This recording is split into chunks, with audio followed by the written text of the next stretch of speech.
Assalamualaikum warahmatullahi wabarakatuh. Perkenalkan, nama saya Ahmad Fatur Rahman dari kelas 1KA21 dengan NPM 10125034. Pada kesempatan ini, saya akan menyampaikan materi tentang jejaring sosial dan smart city. Materi ini membahas bagaimana teknologi digital mempengaruhi cara manusia berinteraksi, serta bagaimana teknologi dimanfaatkan dalam pengelolaan kota modern. Pertama, kita mulai dari jejaring sosial. Perkembangan teknologi informasi telah mengubah cara manusia berkomunikasi. Jika dulu komunikasi dibatasi jarak dan waktu, sekarang semuanya bisa dilakukan secara cepat, real time, dan global melalui jejaring sosial. Jejaring sosial adalah platform berbasis internet yang memungkinkan pengguna membuat profil, berinteraksi, berbagi informasi, dan membangun hubungan dengan orang lain. Contoh jejaring sosial yang sering kita gunakan antara lain WhatsApp, Instagram, TikTok, Facebook, Twitter, dan LinkedIn. Secara umum, jejaring sosial berfungsi sebagai yang pertama, sarana komunikasi baik teks, suara, maupun video. Yang kedua, media berbagi informasi seperti berita, opini, dan karya kreatif. Dan yang ketiga, pembentukan identitas diri dan personal branding, terutama bagi konten kreator dan profesional. Yang keempat itu media bisnis dan pemasaran digital termasuk UMKM dan online shop. Yang kelima, media pendidikan dan kolaborasi seperti diskusi dan berbagi materi belajar. Yang keenam itu ruang partisipasi publik untuk menyampaikan pendapat atau aspirasi sosial. Selanjutnya, jejaring sosial juga memberikan banyak dampak positif. Di antaranya, mempermudah komunikasi lintas daerah dan budaya, penyebaran informasi menjadi sangat cepat, membuka peluang ekonomi baru, mendorong kreativitas dan inovasi, mendukung pembelajaran mandiri dan komunitas digital. Namun, di balik manfaat tersebut, terdapat pula dampak negatif, seperti ketergantungan atau kecanduan media sosial, penyebaran hoaks dan informasi palsu, ancaman terhadap privasi dan keamanan data, cyberbullying dan ujaran kebencian, tekanan psikologis akibat perbandingan sosial.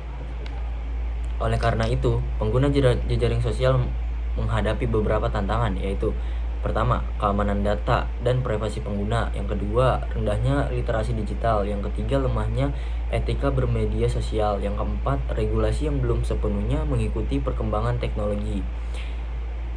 Kedepan, jejaring sosial akan terus berkembang dengan dukungan AI, augmented reality, dan metaverse. Karena itu, diperlukan kesadaran etika dan literasi digital agar jejaring sosial memberi dampak positif bagi masyarakat. Selanjutnya, kita masuk ke pembahasan smart city atau kota cerdas. Urbanisasi yang terus meningkat menimbulkan berbagai masalah perkotaan seperti kemacetan, polusi, pelayanan publik yang lambat, dan keterbatasan sumber daya. Untuk menjawab tantangan ini, lahirlah konsep smart city. Smart city adalah konsep pengelolaan kota berbasis teknologi digital seperti Internet of Things, Big Data, dan kecerdasan buatan, yang bertujuan meningkatkan efisiensi, layanan publik, dan kualitas hidup masyarakat. Tujuan utama smart city antara lain, yang pertama itu meningkatkan kualitas hidup warga, yang kedua mewujudkan pemerintahan yang efisien dan transparan, yang ketiga mengurangi dampak lingkungan, yang keempat mendorong pertumbuhan ekonomi digital, yang kelima itu meningkatkan partisipasi masyarakat. Smart city memiliki 6 pilar utama, yaitu yang pertama itu smart governance, pemerintahan berbasis digital seperti e-government, pelayanan online, dan keterbukaan informasi. Yang kedua, smart economy, pengembangan ekonomi digital, startup, UMKM berbasis teknologi, dan ekonomi kreatif. Yang ketiga, smart mobility, transportasi cerdas seperti sistem lalu lintas digital, transportasi online, dan kendaraan listrik.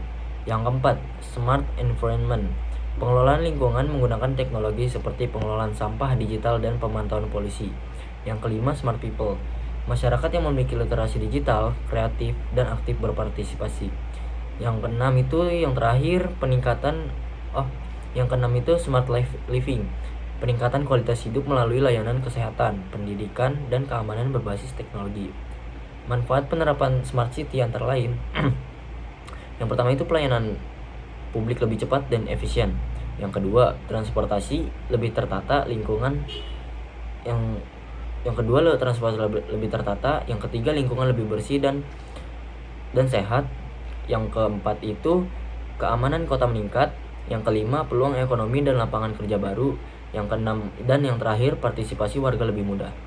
Namun, implementasi Smart City juga menghadapi tantangan seperti biaya pembangunan infrastruktur yang tinggi, keterbatasan SDM dan literasi digital, ancaman keamanan cyber, sistem data yang belum terintegrasi, regulasi dan kebijakan yang belum matang. Yang terakhir itu adaptasi budaya masyarakat. Beberapa contoh penerapan Smart City antara lain yaitu di Singapura dengan transportasi dengan perumahan cerdas, di Barcelona dengan sistem LOT untuk energi dan parkir, di Jakarta dengan aplikasi GIK dan Comment Center. Yang keempat itu Bandung dan Surabaya dengan berbagai layanan digital kota. Kedepan Smart City akan berkembang menuju konsep kota yang terhubung sepenuhnya, berbasis AI, ramah lingkungan, dan berkelanjutan. Sebagai kesimpulan, jejaring sosial dan Smart City merupakan bagian penting dari kehidupan modern. Jejaring sosial menghubungkan manusia secara global, sedangkan Smart City menghubungkan teknologi dengan tata kelola kota. Namun keduanya bukan hanya sosial teknologi, melainkan juga tentang etika, literasi digital, dan kesiapan manusia dalam memanfaatkannya secara bijak. Dengan penggunaan yang tepat, jejaring sosial dan Smart City dapat menjadi sarana untuk menciptakan masyarakat lebih cerdas, produktif, dan berdaya saing di era digital. Mungkin sekian dari saya, kurang lebihnya mohon maaf. Terima kasih. Wassalamualaikum warahmatullahi wabarakatuh.